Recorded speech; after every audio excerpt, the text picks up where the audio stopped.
सभी को नमस्ते, जय हिंद, जय भारत। मेरे भाई एक ही कमेंट आप लोग बार बार कर रहे हो, फिर आंसर की एम्फर की। तो मेरे भाई फिर से मैं एक बार आपको कंफर्म कर दे रहा हूँ कि आपको क्लियरिफाई कर दे रहा हूँ कि एम्फर की कब आएगी।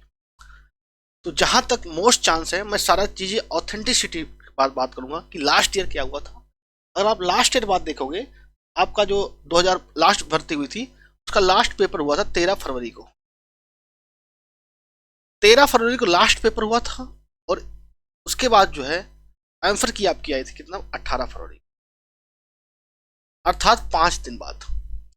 अब आप कहोगे तो सर उस हिसाब से तो आपका लास्ट पेपर 7 तारीख को हुआ था, 12 को आ जाना चाहिए।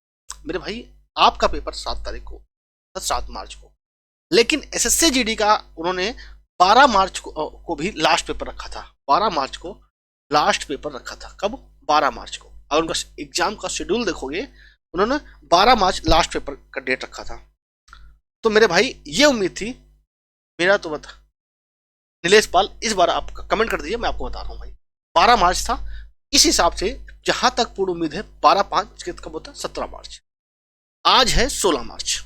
सबसे मेन मैं डाउट आपको क्लियर कर रहा हूं, आज कितना, 17 मार्च।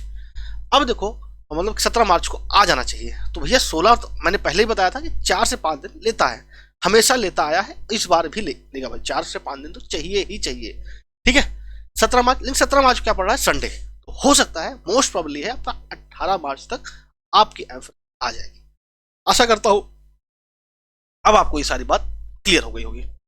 अब सेकंड थिंग क्या है, सब बच्चे लगातार बात कर रहे हैं सर मुझे सेफ स्कोर बताओ कि हाँ इतने नंबर पे मेरा जो है मैं फिजिकल के लिए तैयारी करूं, कि जिससे कि मुझे उम्मीद रहे कि हाँ मेरा फिजिकल में नाम आ जाएगा।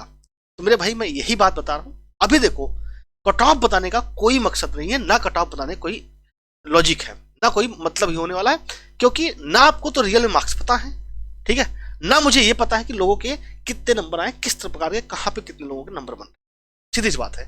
तो इसलिए अभी कट ऑफ बताने कोई औचित्य नहीं है। हाँ, एक सेफ जोन जो है वो मैं बता सकता हूं कि वो भी लास्ट ईयर की कंपैरिजन में, कि लास्ट ईयर इतना गया था, इतनी वैकेंसी, तो इस बार इतनी वैकेंसी है तो कितना आएगा, ठीक है। तो वही बात मैं बताने वाला हूं। फिर पहले मैं क्लैरिफाई कर दे रहा हूं भैया, ये कट ऑफ नहीं है, ये आपका सेफ स्कोर है। सेफ स्कोर भी फिजिकल के लिए मैं बता रहा हूं कि हाँ अगर आपके इतने नंबर बन रहे हैं तो आप मेरे भाई जो है फिजिकल की तैयारी कर सकते हो, आपको फिजिकल में मौका मिल जाएगा। आकाश राठौर फिर से बात करें, सर आंसर की कब आएगी। मेरे भाई मैंने स्टार्टिंग में बताया था आपको, स्टार्टिंग में बोल दिया था और यहाँ पे लिख भी दिया है मेरे भाई, कब आएगी, 18 मार्च को, ठीक है। तो 18 मार्च को पूर्ण उम्मीद है मेरे भाई कि आपका आंसर की आ जाएगी। तो अपना जो है, अगर आपको जानना है कि आपके राज्य की क्या जो है सेफ स्कोर रहने वाला है, क्या सेफ स्कोर रहेगा, तो आप कमेंट बॉक्स में 3 बातें आप कमेंट करिएगा। आप कमेंट बॉक्स में अपने 3 बातें कमेंट कीजिए, मैं आपको बताने वाला हूं कि आपका क्या सेफ स्कोर रहेगा कम से कम समय में।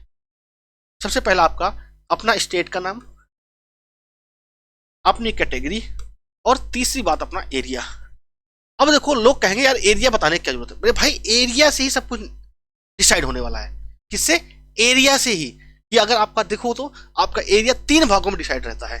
आपका एरिया 3 भागों में 3 भागों में रहता है, आपका जनरल एरिया, बॉर्डर एरिया और नक्सल एरिया। अब इन देखो, अगर आप देखोगे तो सबसे कम जो कट ऑफ रहेगी आपकी वो किसकी रहेगी, नक्सल एरिया की रहेगी। सबसे कम कट ऑफ नक्सल एरिया की हमेशा रही है, इस बार भी कम कट ऑफ आपकी नक्सल एरिया की रहने वाली है। इसके बाद, इसके साथ ही साथ अगर आप देखोगे तो उसके बाद आपका ज्यादा कट ऑफ रहती है बॉर्डर एरिया की, फिर उसके बाद आपका जनरल एरिया की। जनरल एरिया की सबसे ज्यादा कट ऑफ हमेशा रही है और इस बार भी रहने के पूरे चांस है मेरे भाई, ठीक है। तो जैसा कि अगर मैं बात करूं, जैसे मैं मान लूं भाई मैं एमपी से हूं, मेरी कैटेगरी जनरल है और मेरा एरिया मान लो नक्सल एरिया है, या फिर मेरा एरिया भी जनरल है, मैं एमपी नक्सल जनरल, या मैं मान लो यूपी से हूं, ओबीसी हूं और मैं बॉर्डर डिस्ट्रिक्ट से हूं, तो ऐसे लिखूंगा। ये 3 बातें आप अवश्य लिखिए, बाकी आपका आगे पीछे जो लिखने का मन हो वो आप लिखिए, ठीक है। मैं एक एक स्टेट का शुरू करूंगा, एक एक स्टेट की सारी बातें बताऊंगा भाई। जो लोग कमेंट नहीं कर पा रहे हैं तो उनके लिए मैं बता देता हूं, आप पहले चैनल को सब्सक्राइब कर लीजिए, उसके बाद आप लाइव चैट के माध्यम से जुड़ पाएंगे मेरे भाई। उसके बाद ही आप लाइव चैट के माध्यम से जुड़ पाएंगे। हेलो। हेलो, ठीक है। तो उसके बाद ही आप लाइव चैट के माध्यम से जुड़ पाएंगे। चलिए, तो सबसे पहले मैं कमेंट लेता हूं मेरे भाई। अब आप कमेंट स्टार्ट कीजिए, टाइम बहुत कम है, बहुत ही जल्दी जल्दी करना है। सुरेंद्र गुज्जर कह रहे हैं सर एमपी से 77 अटेम्प्ट किए हैं, 6 रॉन्ग हैं, क्या हो सकता है ओबीसी जनरल एरिया। उन्होंने सारी बात अपनी लिख दी। तो मेरे भाई सुरेंद्र गुज्जर जी, 77 अटेम्प्ट किया, 6 गलत है, मतलब 71 आपके सही हो रहे हैं। 71 मतलब कि अगर आप देखा जाए तो लगभग 142 नंबर के आसपास बन रहे हैं, या 140 अगर आप घटा दिया जाए निगेटिव मार्किंग में। तो इतने पे आपका आसानी से आपका फाइनल भी सिलेक्शन हो सकता है भाई, फाइनल के भी चांस बन जाएंगे आराम से, ठीक है। Assam ST border safe area. अब देखो चलो भाई, असम से स्टार्ट करते हैं। सबसे पहला बच्चा है असम का, एसटी है बॉर्डर डिस्ट्रिक्ट से। असम एसटी, नाम क्या है बालक का? चेली, कितना प्यारा नाम है, असम। असम एसटी है बॉर्डर डिस्ट्रिक्ट, ठीक है। और एक बात और मैं आपको क्लैरिफाई कर देता हूं इसका, जिन लोगों का नहीं बता पा रहा हूं कमेंट बॉक्स में कमेंट कर दीजिए, ठीक है, हम वहां पे आपको अवश्य रिप्लाई करेंगे। एक बात और मैं कि वैकेंसी इंक्रीज होने का, क्योंकि लड़के लगातार इस बात में कमेंट करें सर क्या वैकेंसी इंक्रीज होगी क्या। तो मेरे भाई वैकेंसी इंक्रीज की अगर आप बात करोगे ना, तो एक बात कंफर्म है, एक बात ये कंफर्म है कि ये 31 मार्च तक डाटा आएगा कि कितने डिपार्टमेंट में कितने कितने पद खाली हैं। ये डीओपीटी ने कोई देंगे, ठीक है। अब डीओपीटी को 31 मार्च को आएगा। अगर 31 मार्च के पहले इन्होंने फिजिकल की कट ऑफ जारी कर दी तब तो भैया वैकेंसी नहीं बढ़ेगी। लेकिन अगर 31 मार्च तक इन्होंने कट ऑफ नहीं जारी किया है तब ये उस जो वैकेंट पोस्ट है उनको ये कंसीडर कर सकते हैं, ठीक है। तो ये सारे डाउट्स आपको क्लियर हैं। इसके बावजूद भी कोई डाउट हो तो कमेंट बॉक्स में कमेंट करिए, हम वहां पे आपको अवश्य निदान करेंगे।